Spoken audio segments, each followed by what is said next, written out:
नमस्कार दोस्तों। आज हमारा जो विषय है वह है शिक्षा मनोविज्ञान साइकोलॉजी, जो कि साइकोलॉजी का एक टॉपिक है, बहुत ही महत्वपूर्ण टॉपिक है दोस्तों। ये है अभिप्रेरणा, मोटिवेशन। अभिप्रेरणा से टॉप 25 प्रश्नों का समावेश किया गया है, जो कि शिक्षक भर्ती सबकी सभी परीक्षाओं के लिए बहुत ही महत्वपूर्ण है।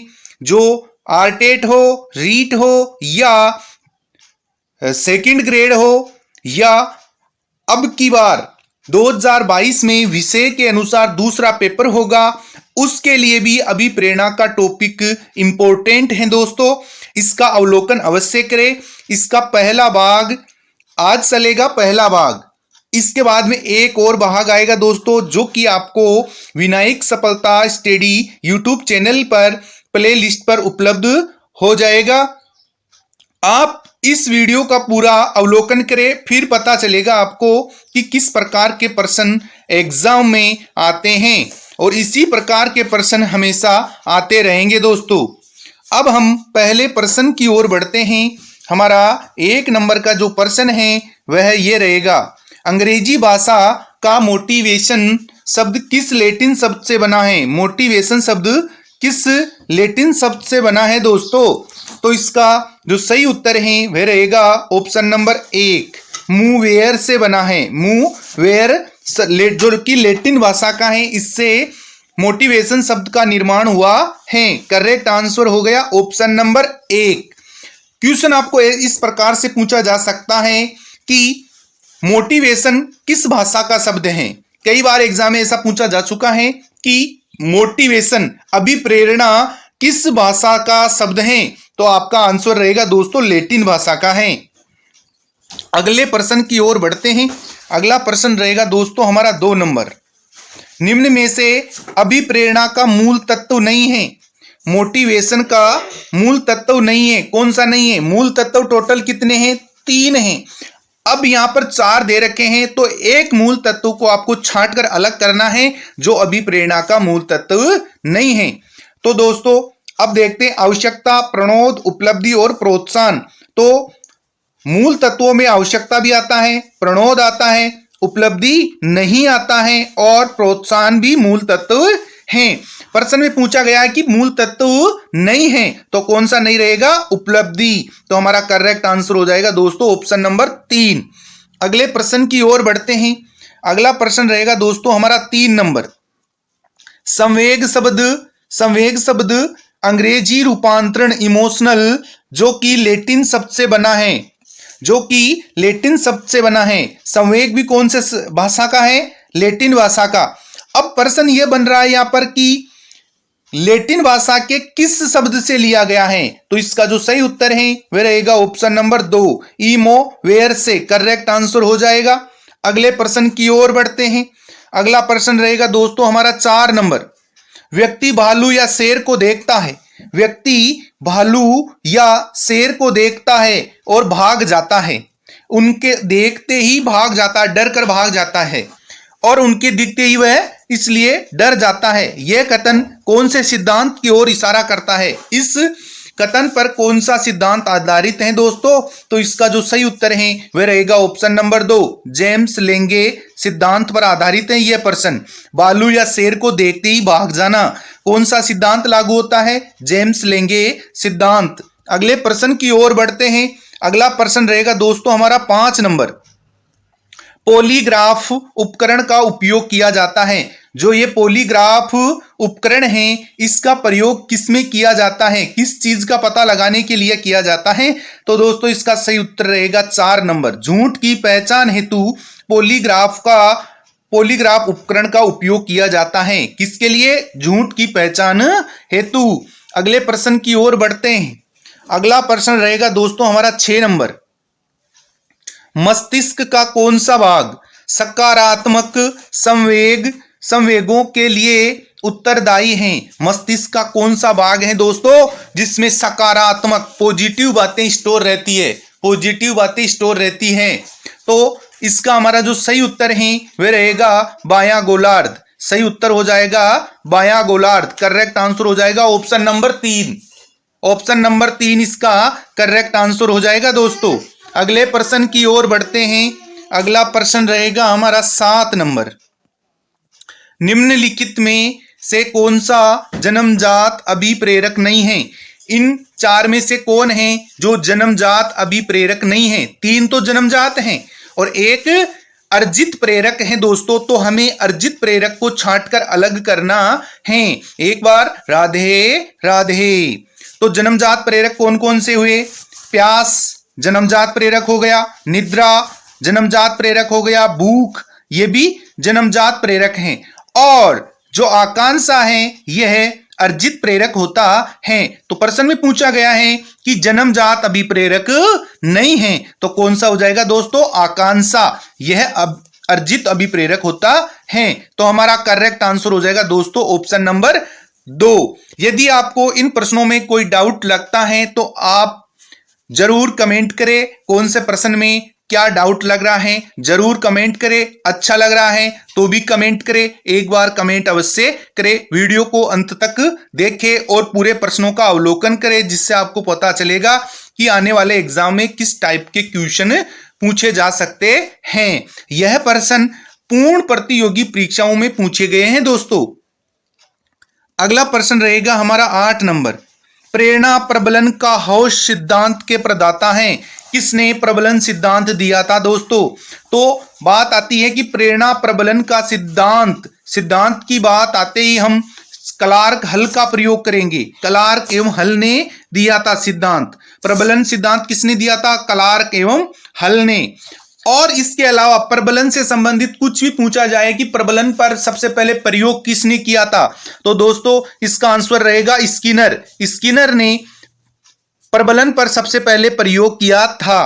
तो सिद्धांत पूछे तो हल आएगा, बाकी कुछ भी पूछे प्रबलन से संबंधित तो सिर्फ स्किनर का ही नाम आता है। तो इसका जो करेक्ट आंसर है वो हो जाएगा ऑप्शन नंबर 1। प्रबलन का हौस सिद्धांत किसने दिया था दोस्तों? हल ने दिया था। प्रबलन, इस हल को इस ल से जोड़ दो, प्रबलन लन लन हलन हलन हो जाएगा दोस्तों। प्रबलन सिद्धांत किसने दिया था? हल ने दिया था। इस प्रकार से यदि आपको ट्रिक द्वारा याद करना हो तो कमेंट अवश्य करें, मैं आपको ट्रिक के द्वारा भी प्रश्नों को हल करना बता सकता हूं। अगला प्रश्न रहेगा दोस्तों हमारा 9 नंबर। सम्मान और प्रतिष्ठा व्यक्ति के लिए अभिप्रेरणा की तरह कार्य करता है। सम्मान और प्रतिष्ठा व्यक्ति के लिए अभिप्रेरणा की तरह कार्य कौन करता है? इन चारों में से सम्मान और प्रतिष्ठा के लिए अभिप्रेरित कौन करता है? कौन अभिप्रेरणा करता है कि आपका सम्मान और प्रतिष्ठा हो समाज के अंदर? किस में रहती है? समाज में रहती है। तो इसका सही उत्तर हो जाएगा दोस्तों ऑप्शन नंबर 2। किसी को सम्मान और प्रतिष्ठा प्राप्त होती है तो वो समाज के अंदर होती है, तो इसे हम सामाजिक के नाम से जान सकते हैं। जो कि समाज मोटिवेशन करती है उसे सम्मान और प्रतिष्ठा प्राप्त करने के लिए। तो करेक्ट आंसर हो जाएगा ऑप्शन नंबर 2। अगले प्रश्न की ओर बढ़ते हैं दोस्तों। अगला प्रश्न रहेगा हमारा 10 नंबर। अभिप्रेरणा वह प्रक्रिया नहीं है जो अभिप्रेरणा वह प्रक्रिया नहीं है जो। इस प्रश्न का उत्तर आपको आराम से देखकर पढ़कर करना है और इसका उत्तर भी कमेंट अवश्य करें। तो इसका जो सही उत्तर है वह रहेगा ऑप्शन नंबर 3। व्यवहार को प्रत्यक्ष अवलोकनीय बनाती है। जो अभिप्रेरणा है, मोटिवेशन है, किसी चीज को करने के लिए किसी व्यक्ति को अभिप्रेरित किया गया है, उसे अभिप्रेरणा हुई, मोटिवेशन मिला, तो फिर वह व्यवहार को प्रत्यक्ष अवलोकनीय बना देती है, वह उसे अपने व्यवहार में अपना लेता है। तो इसका करेक्ट आंसर हो जाएगा दोस्तों व्यवहार को प्रत्यक्ष अवलोकनीय बना देती है। अगले प्रश्न रहेगा हमारा 11 नंबर। एक आंतरिक मानसिक दशा जो किसी व्यवहार को आरंभ करने तथा बनाए रखने के लिए प्रवृत्त करती हैं कहलाती हैं। तो इसका जो सही उत्तर है वह रहेगा ऑप्शन नंबर 3। अभिप्रेरणा हो जाएगा दोस्तों। Correct answer option number 3। एक आंतरिक मानसिक दशा जो कि आंतरिक कारक हैं, अंदर ही अंदर उसको मोटिवेट कर रही है। किसी व्यवहार को आरंभ करने, किसी व्यवहार को की शुरुआत करने तथा उसे लंबे समय तक बनाए रखने के लिए किसकी आवश्यकता होती है? अभिप्रेरणा की, मोटिवेशन की। मोटिवेशन आंतरिक होना चाहिए। अगर स्वयं के द्वारा वह प्रेरित होता है, स्वयं उसे अभिप्रेरणा मिलती है, तो वह लंबे समय तक चलती है, और बाह्य अभिप्रेरणा हो तो वह कुछ समय बाद में समाप्त हो जाती है। अगर यदि वह उसके साथ रेगुलर कार्य नहीं करता है तो वह कुछ समय बाद में समाप्त हो जाती है। लेकिन आंतरिक मानसिक दशा के द्वारा प्रेरित हुआ व्यक्ति लंबे समय तक चलाता है उसे। अगला प्रश्न देखिए, 12 नंबर का रहेगा दोस्तों हमारा। 12 नंबर प्रश्न देखिए, अभिप्रेरणा का परिणाम है, अभिप्रेरणा का परिणाम कौन सा है इनमें से?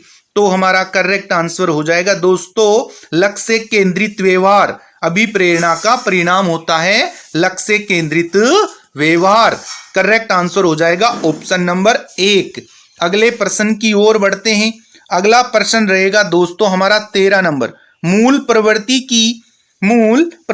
की एक प्रमुख विशेषता है जो पाई जाती है। मूल प्रवृत्तियां 3 थी, अभी मैंने अभिप्रेरणा की 3 मूल प्रवृत्तियां बताई थी, प्रोत्साहन, प्रणोद और आवश्यकता, प्रणोद और प्रोत्साहन या लक्ष्य। उन मूल प्रवृत्ति की प्रमुख विशेषता हैं जो पाई जाती हैं। तो हमारा जो करेक्ट आंसर है वह रहेगा ऑप्शन नंबर 3, सभी प्राणियों में तथा यह जन्मजात व प्राकृतिक होती हैं। तो हमारा करेक्ट आंसर हो जाएगा दोस्तों option number 3। Option number 3 correct answer हो जाएगा, सभी प्राणियों में तथा यह जन्मजात व प्राकृतिक होती है मूल प्रवृत्तियां। अगले प्रश्न की ओर बढ़ते हैं। अगला प्रश्न रहेगा हमारा 14 नंबर। सशक्त अभिप्रेरणा सीखने का प्रभावशाली घटक है। सशक्त अभिप्रेरणा सीखने का प्रभावशाली घटक है। इसमें बालक कैसा फील करता है? तो 14 नंबर का जो सटीक आंसर है वह रहेगा ऑप्शन नंबर 4, वह शीघ्र सीखता है। सशक्त अभिप्रेरणा से व्यक्ति जल्दी किसी भी चीज को सीख जाता है। तो इसका करेक्ट आंसर रहेगा हमारा 4 नंबर। अगले प्रश्न की ओर बढ़ते हैं। अगला प्रश्न रहेगा दोस्तों 15 नंबर। एक छात्र बोर्ड परीक्षा के लिए कठिन परिश्रम कर रहा है, बोर्ड का एग्जाम है, बहुत ज्यादा तैयारी कर रहा है, कठिन परिश्रम कर रहा है, क्योंकि उसके पिता ने उसे अच्छे अंक लाने पर मोटरसाइकिल देने का वादा किया है। अच्छे नंबर लाएगा तो मोटरसाइकिल प्राप्त होगी। इसके लिए वो बाह्य प्रेरित हो गया दोस्तों। कैसे हुआ? बाह्य प्रेरणा प्राप्त हुई है। वह अपने लिए नहीं पढ़ रहा, वह मोटरसाइकिल के लिए अच्छे अंक लाने की कोशिश करता है, तो वह बाह्य प्रेरित हो गया। करेक्ट आंसर होगा ऑप्शन नंबर 2। अगले प्रश्न की ओर बढ़ते हैं। अगला प्रश्न रहेगा हमारा 16 नंबर।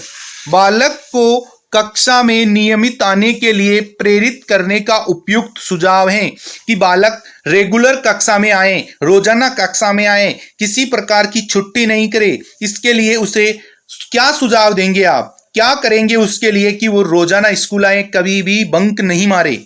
तो इसका करेक्ट आंसर रहेगा ऑप्शन नंबर 4, उसे प्रोत्साहित किया जाएगा।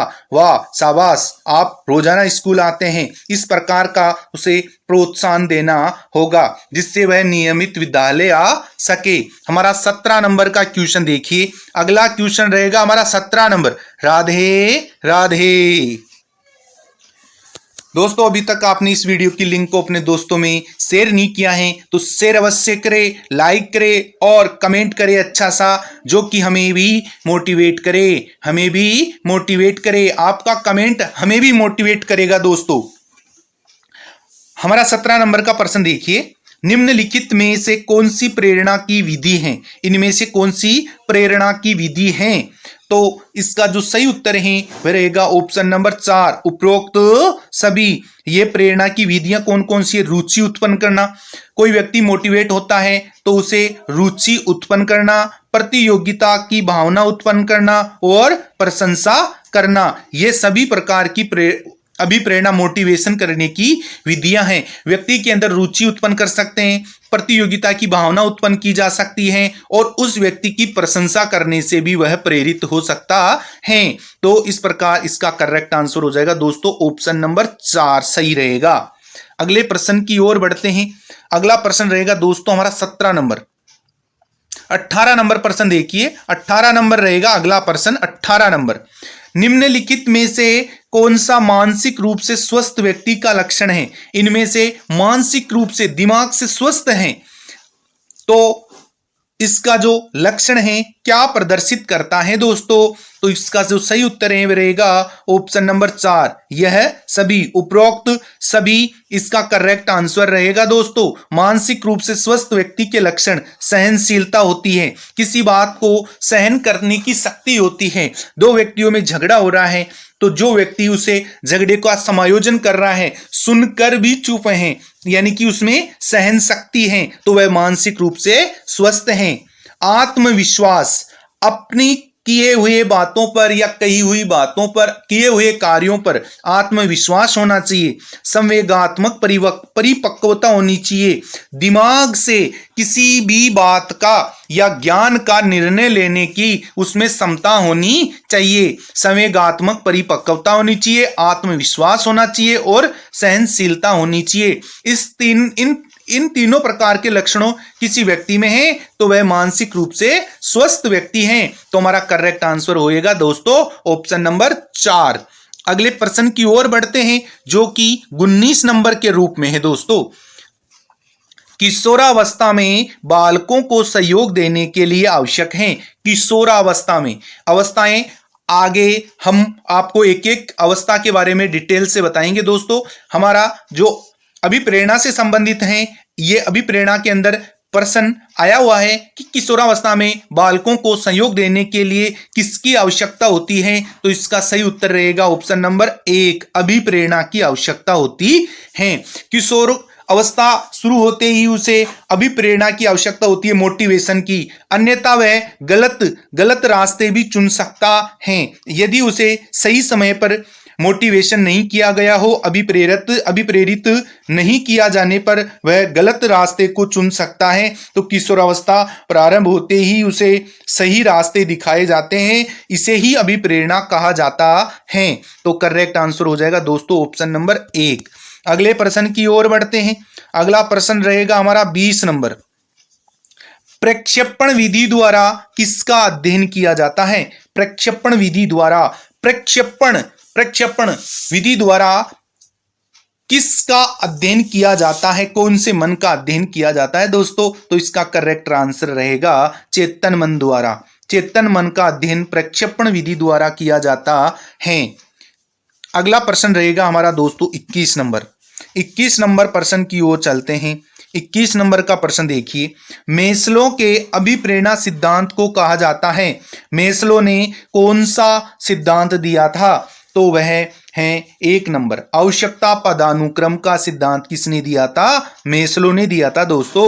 आवश्यकता पदानुक्रम का सिद्धांत मास्लो द्वारा दिया गया है, जो कि अभिप्रेरणा का सिद्धांत है। अगले प्रश्न की ओर बढ़ते हैं। अगला प्रश्न रहेगा दोस्तों हमारा 22 नंबर।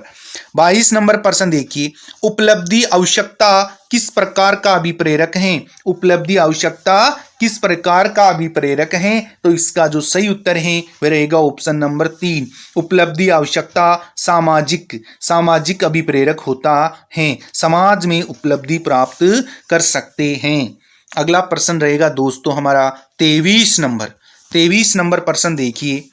कक्षा में अभिप्रेरणात्मक सिद्धांत का प्रयोग किया जा सकता है। कक्षा में अभिप्रेरणात्मक सिद्धांत का प्रयोग किया जा सकता है। तो इसका जो सही उत्तर है वह रहेगा ऑप्शन नंबर 4 रहेगा दोस्तों। उपरोक्त सभी हो जाएगा। सभी में कौन कौन से हैं? उपलब्धि प्रेरणा वृद्धि हेतु, उपलब्धि प्रेरणा वृद्धि हेतु, उच्च स्तरीय स्पर्धा डालने हेतु, तनाव कम करने हेतु। कक्षा में इस प्रकार के अभिप्रेरणात्मक सिद्धांतों का प्रयोग किया जाता है, उपलब्धि के लिए, उच्च स्तरीय स्पर्धा डालने हेतु और तनाव को कम करने के लिए। तो इस प्रकार से इसका करेक्ट आंसर रहेगा दोस्तों उपरोक्त सभी। आंसर हो जाएगा 4 नंबर। अगले प्रश्न की ओर बढ़ते हैं जो कि 24 नंबर का है दोस्तों। अभिप्रेरणा से तात्पर्य छात्र की आंतरिक शक्ति को जागृत करना है। यह कथन किसने, यह बात किसने कही कि अभिप्रेरणा से तात्पर्य छात्र की आंतरिक शक्ति को जागृत करना, उसके अंदर छिपी हुई शक्तियों को बाहर निकालने के लिए व्यक्ति को अभिप्रेरणा मोटिवेशन की आवश्यकता होती है कि मैं क्या हूं। उसको पता नहीं होता कि मेरे अंदर क्या है, मैं आंतरिक रूप से क्या हूं। उसे कोई मोटिवेशन कर देता है, उसकी आंतरिक शक्तियों को बाहर निकाल देता है, जागृत कर देता है। यह बात किसने कही, यह बात कही थी दोस्तों गिलफोर्ड ने। गिलफोर्ड ने कही थी कि आंतरिक शक्तियों को जागृत करने के लिए मोटिवेशन की आवश्यकता होती है। गिलफोर्ड करेक्ट आंसर हो जाएगा दोस्तों ऑप्शन नंबर 2, गिलफोर्ड जागृत करता है। आंतरिक शक्तियों को जागृत कौन करता है दोस्तों, गिलफोर्ड करता है। अगले प्रश्न, अंतिम प्रश्न की ओर बढ़ते हैं दोस्तों जो कि हमारा 25 नंबर का है। अध्यापक की प्रभावशीलता निर्भर करती है, अध्यापक की प्रभावशीलता निर्भर करती है इस बात पर कि वह किस पर निर्भर करती है दोस्तों। इसका सही उत्तर रहेगा ऑप्शन नंबर 4, छात्रों को मानसिक रूप से कितना सक्रिय करता है। जो अध्यापक की प्रभावशीलता निर्भर करती है, प्रभावशीलता किस पर निर्भर करती है, छात्रों को मानसिक रूप से कितना सक्रिय करता है, उनके दिमाग मन तन को किस प्रकार से वह सक्रिय करता है, वह अध्यापक की प्रभावशीलता पर निर्भर करता है। यदि अध्यापक स्वस्थ होगा तो उसके छात्रों का दिमाग मानसिक रूप से भी स्वस्थ होगा। इसका करेक्ट आंसर हो जाएगा ऑप्शन नंबर 4 दोस्तों। यदि अभी तक आपने विनायक सफलता स्टडी यूट्यूब चैनल में कमेंट नहीं किया है तो कमेंट करें, सब्सक्राइब करें और वीडियो को अधिक से अधिक लाइक एंड शेयर करें। राधे राधे, धन्यवाद।